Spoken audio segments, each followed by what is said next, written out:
O Senhor esteja convosco. Proclamação do Evangelho de Jesus Cristo segundo João.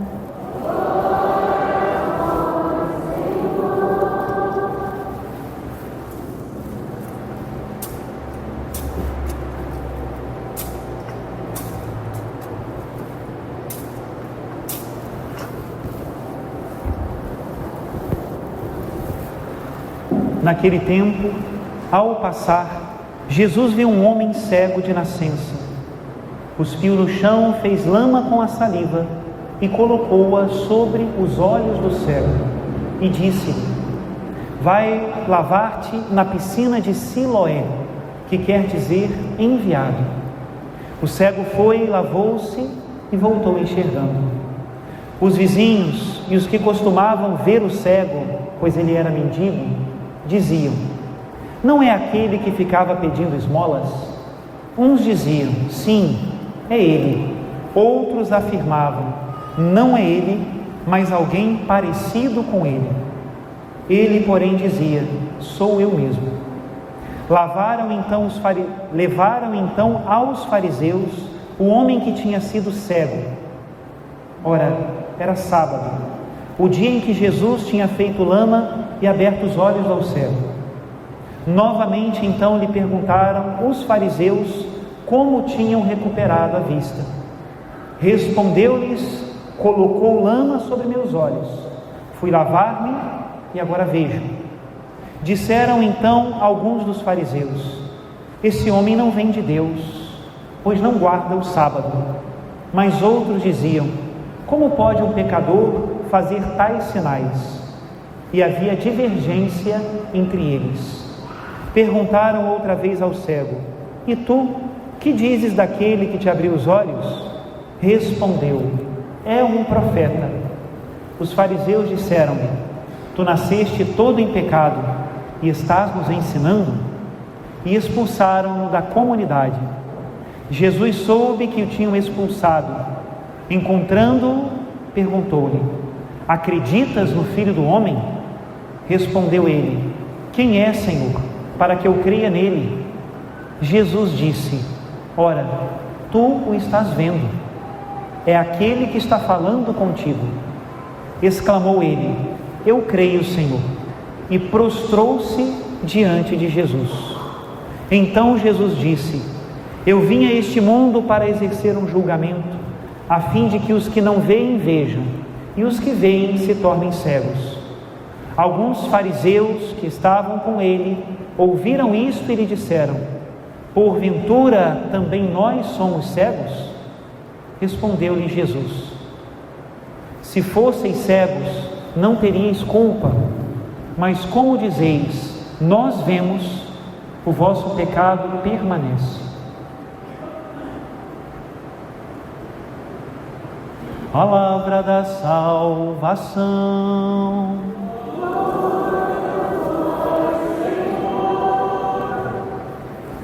Podemos nos sentar, meus queridos irmãos e irmãs. Nós continuamos a reflexão da semana passada, né? Nós falávamos que essas leituras, domingo passado, hoje e no próximo domingo, são leituras que são há muitos anos, né? Desde o século II, utilizadas pela igreja para preparar os novos batizados, os que vão receber o sacramento do batismo. Na verdade, as leituras trazem os elementos do batismo, né? E todas elas são tiradas do Evangelho de São João. E nós falávamos também domingo passado que o Evangelho de São João se parece com o quê? Com uma lista de compras. Quem é que faz lista de compras aqui? Não precisa levantar a mão, não. Eu já entendi, né? Como é que a gente faz a lista de compras? Abre armário, abre geladeira, abre despensa, abre gaveta, né? Pega um caderno e anota. E o que a gente anota na lista? O que falta ou o que sobra? O que falta. O Evangelho de São João é uma lista de faltas. E não só isso. Também é aquele que aponta onde está a fonte que vai saciar a minha falta. Semana passada faltava água. era o evangelho da Samaritana, e a primeira leitura era a sede do povo no deserto. A gente sabe que quando falta água é um transtorno, né? E hoje? Hoje falta luz, muito importante também, não é? Quando falta luz é um outro transtorno. Se falta luz na cozinha, já é um problema. Pior ainda quando falta luz no trânsito, quando falta luz no hospital, quando falta luz na fábrica. Quanto mais comunitária a falta de luz, pior é.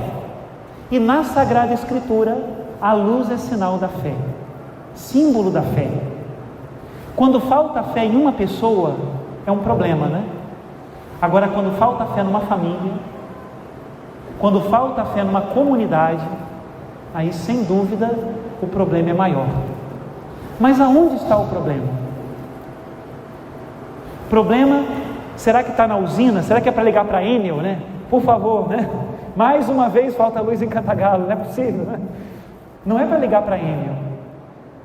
O Espírito Santo, a gente está falando da fé e da luz espiritual, o Espírito Santo brilha sempre. Não é um problema na usina. Aonde está o problema? O problema está nos olhos, né?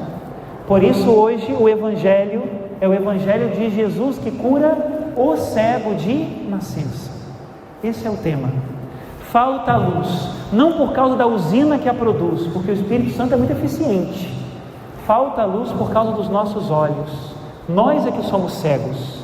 Agora pensa bem, que imagem bonita o Evangelho traz hoje para falar da cura da cegueira.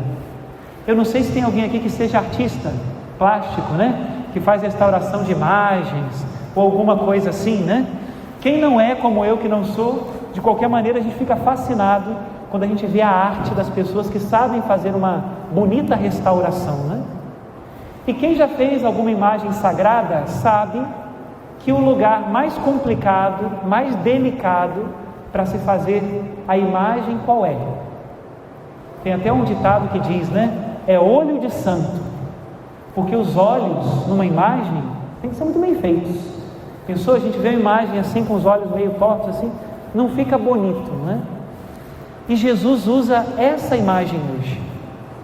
Deus que modelou o homem do barro da terra e o fez a sua imagem e semelhança, e agora Jesus, que é o restaurador, pega o barro, coloca nos olhos daquele homem e manda que ele se lave para que ele fique curado. E Jesus não tem outros olhos para colocar naquele homem a não ser os dele. Isso que é bonito, né? Quando Jesus restaura o nosso olhar, Ele nos restaura a imagem do seu olhar. Diz o Evangelho que bastava Jesus olhar e as pessoas se convertiam. Tem uma passagem bonita na Semana Santa, que São Pedro tinha negado Jesus, e chega um determinado momento que Jesus olha para Pedro, e Pedro chora copiosamente. O olhar de Jesus chega no fundo, converte, né? E o nosso? Se o nosso olhar não é como o de Jesus, como é que nós vamos fazer a obra dele, não é verdade?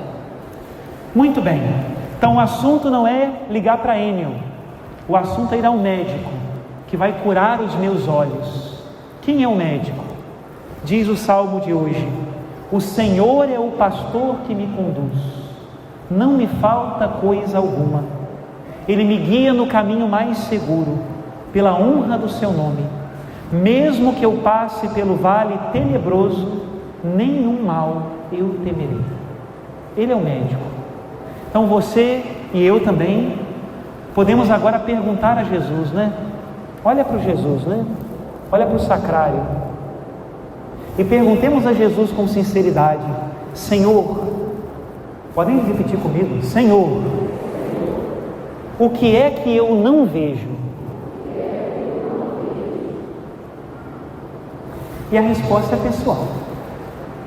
É claro que o padre, hoje o padre vai andar um bocadinho na homilia, vocês vão ver daqui a pouco por quê, que tem um voluntário aqui no meio da Assembleia. Ele ainda não sabe que é voluntário, mas ele é voluntário. Daqui a pouco eu vou dizer para ele que ele é voluntário. Pode deixar. E o que acontece? O padre preparou segundo as leituras, mas pode ser que Jesus em você saiba outra cegueira. Então assim, o padre fala, mas deixa que Jesus fale também no seu coração. Ele é o médico, ele é que vai dizer. Coisa mais chata do mundo é o paciente que chega no médico e fala assim: doutor, eu já sei o que eu tenho. O médico fala: então o que você veio aqui, né? Então assim, deixa o médico examinar, né? Deixa o médico dizer o que você tem. Primeira leitura de hoje. Vai ter um voluntário hoje, hein? Aqui, tá certo? Primeira leitura de hoje. A primeira leitura é a unção do rei Davi. Nós também recebemos a unção quando nós recebemos os sacramentos, né? Vocês já pensaram o que é unção? A unção é uma tatuagem invisível. Uma vez que nós somos ungidos, nós não podemos ser desungidos. O óleo, ele entra e eu já sou ungido para sempre. Não dá para tirar isso de nós, né? A unção é um sinal de predileção. E uma predileção à prova de qualquer problema. Não existe cláusula de rescisão do contrato. Uma vez que o contrato foi feito, ele nunca mais pode ser desfeito. Esse é o sentido da unção. Infelizmente, entre os homens, existem marcas violentas que marcam para toda a vida. Às vezes a violência deixa marcas, né? No passado e infelizmente no presente, ainda existem homens que marcam uns aos outros a ferro e fogo. Isso é terrível, né? É uma marca que nunca sai. A gente vê às vezes nas notícias, né? Nesses ambientes de violência, do tráfico, pessoas que são tatuadas à força, no rosto, na testa, no braço, na mão, né? E também são marcas que não saem. Deus não é assim. A marca indelével de Deus é feita com óleo e com a palavra. Então, meu voluntário, por favor, pode vir aqui à frente. É simplesmente para que a gente veja mais graficamente, né? Todos nós somos ungidos nos sacramentos, com o óleo e com a palavra. Eu vou simular aqui no meu irmão, mas é importante nós recordarmos que nós fomos ungidos. Semana passada eu fiz 4 batismos: Lavínia, Helena, Rafael e Fernando, se eu não me engano.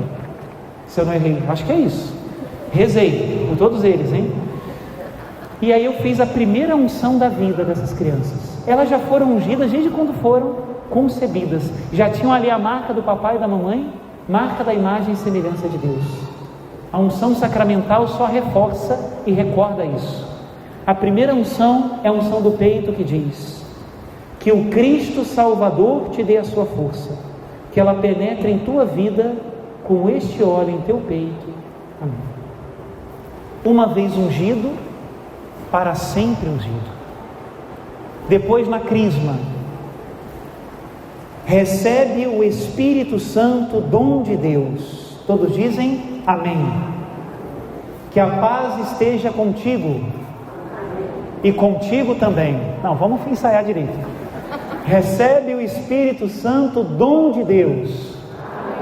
Que a paz esteja contigo. Essa é a unção da crisma.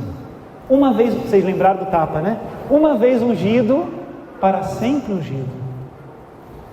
Se o meu irmão estiver algum dia doente, eu já recebi essa unção várias vezes, mas se o meu irmão um dia estiver doente, ele vai receber outra unção, na testa e nas palmas das mãos.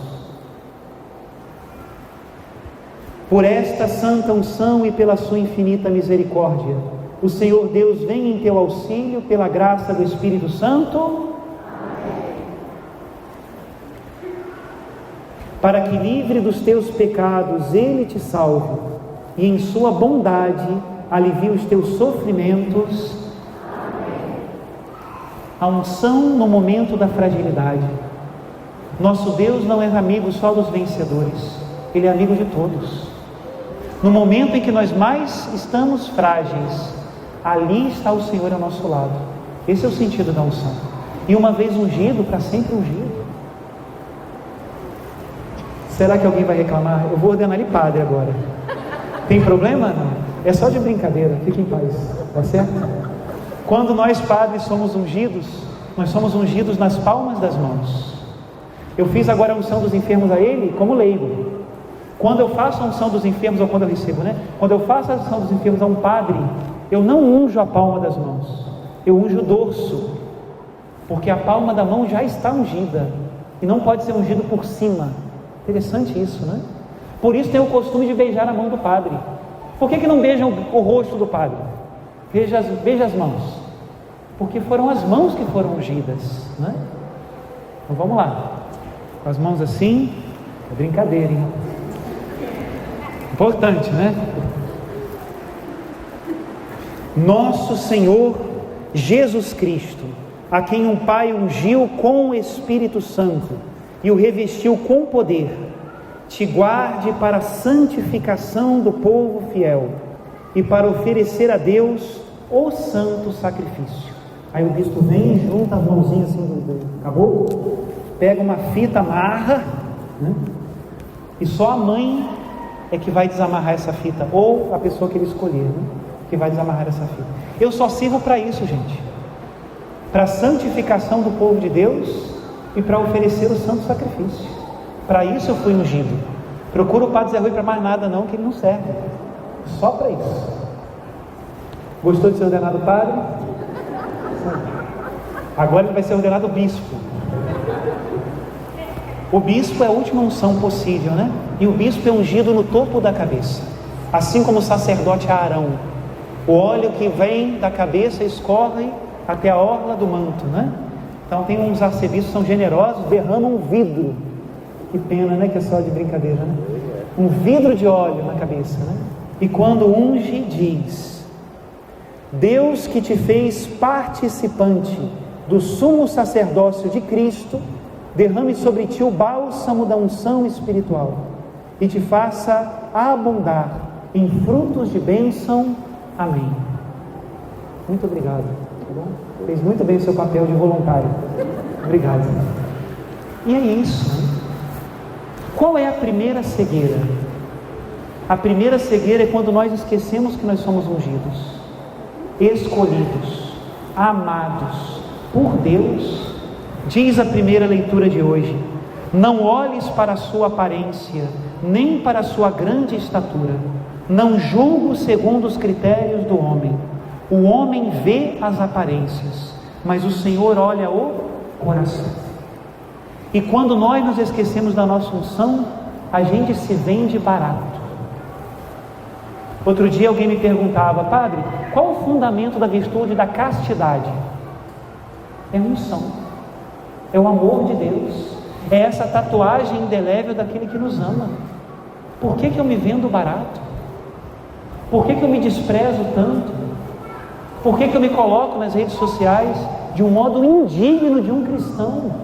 Ou então vejo outras pessoas de um modo indigno de um cristão? E quando eu entendo o meu valor, Deus cura a minha cegueira, eu começo a ver o valor do outro. Aquele que está caído na rua é ungido. O filho e a filha que Deus te deu são ungidos. O idoso que está na sua casa é ungido. Aquele enfermo que Deus colocou diante de ti para que você cuide dele é um ungido de Deus. Meus irmãos, que Jesus cure a nossa cegueira. Primeira cegueira foi essa. Vamos agora para a segunda cegueira. A segunda cegueira está na carta de São Paulo, né? Que é a segunda leitura de hoje. E é a seguinte: é quando eu me exponho às trevas e fico com raiva de quem denuncia as trevas em mim. Todos nós fomos iluminados pelo Senhor, por isso estamos aqui nessa santa assembleia, ok? Mas infelizmente às vezes nós damos passos em direção às trevas. E qual é o problema? O diabo enche o nosso coração de orgulho. E aí quando alguém aponta as trevas, eu fico com raiva dela. Quais são as frases típicas, né? Ninguém tem nada a ver com a minha vida. Ninguém paga as minhas contas. Ninguém se meta com a minha vida. Se isso tem a ver com a virtude da discrição, está tudo bem. Qual que é a virtude da discrição? É quando eu sou discreto. Eu não tenho que expor a minha vida. Eu não tenho que dar satisfações. Não é isso. Quando é com a virtude da discrição, ok. Agora, quando eu estou querendo fazer alguma coisa escondido, tem alguma coisa errada aí. Nós estamos indo para as trevas, porque quem é iluminado é colocado no candeeiro, não se esconde. E quando chega esse momento, Deus envia os seus anjos para que alguém me alerte. E qual o problema? Eu fico com raiva dele. Diz São Paulo na segunda leitura: o fruto da luz chama-se bondade, justiça e verdade. Quando alguém está apontando as suas trevas, ele está fazendo com bondade? Se não é, deixa de lado. Agora, se a pessoa está fazendo com bondade e você se incomoda, é porque você está na maldade. É a sua maldade que se incomoda. Continua São Paulo: discerni o que agrada ao Senhor. Não vos associeis às obras das trevas, que não levam a nada, antes desmascarai-as. O que essa gente faz em segredo, tem vergonha até de dizê-lo, e é verdade. É aí que começa a mentira. O primeiro passo da cura da cegueira é admitir, e no mal nós não admitimos, negamos até o último momento, porque nós estamos apegados às trevas. Mas tudo que é condenável torna-se manifesto na luz. Vocês já viram padre tomar bronca de padre? Não queiram ver nunca. É um negócio horroroso, que a gente tem que ajudar o irmão, né? Uma vez um padre, numa reunião, dizia assim: eu não aguento mais aquela paróquia, todo mundo toma conta da minha vida, querem ficar sabendo se eu vou, se eu não vou, por que eu faltei, por que eu não faltei, onde é que eu estava, que ideia, todo mundo fica me acompanhando, eu não sou novela, para me acompanhar e tal. Mas aí tinha um outro padre, mais velho, mais sábio, mais amado, bom, que virou para ele e falou assim: larga de ser bobo, rapaz. Enquanto as pessoas estão preocupadas com a sua vida, você está evangelizando elas. O tamanho do seu ministério é o número de pessoas que se preocupem com você. Quando as pessoas começarem a falar assim: é o padre, a gente já sabe, não vem mesmo, ele não visita mesmo, ele não faz nada mesmo, aí nesse momento você parou de evangelizar. Nós somos luz do Senhor. Se nós queremos ser úteis um pouquinho, nós ficaremos em evidência. E deixa eu dizer mais, hein? Quanto mais em evidência, mais úteis. Pergunta para o Papa Leão XIV se ele está ou não está em evidência. E quanto mais em evidência, mais útil a igreja. Desperta tu que dormes, levanta-te dentre os mortos, e sobre ti Cristo resplandecerá. Se nós não queremos resplandecer, então nós não seremos úteis a Cristo. E a última cegueira está no Evangelho. Agora eu subo, que já não preciso mais voltar. Obrigado. Vamos então ao Evangelho. E qual é a terceira cegueira? A terceira cegueira é aquela que nos faz não enxergar as obras de Deus. Talvez um pouco como a Dona Bernarda. Como é que era o nome dela? Dona Leonarda. Muito bem. Mais ou menos assim, né? Por que a gente não enxerga as obras de Deus? Eu estou vendo aqui um cara que era cego, enxergando e não reconheço o milagre. Por quê? Porque contraria os meus interesses, né? A palavra da moda para isso hoje é polarização. Se o bem é no partido do outro, eu não vejo. Se alguma coisa boa é feita do lado de lá, fora do meu quintal, eu não admito. Cegueira, hein? Antigamente se chamava preconceito, intolerância, fundamentalismo, e a palavra mais antiga de todas, ódio. Quando eu não vejo o bem que o meu irmão faz, e não vejo o bem que Deus faz na vida do meu irmão, é porque eu odeio meu irmão. Eu preciso reconhecer isso para ser curado.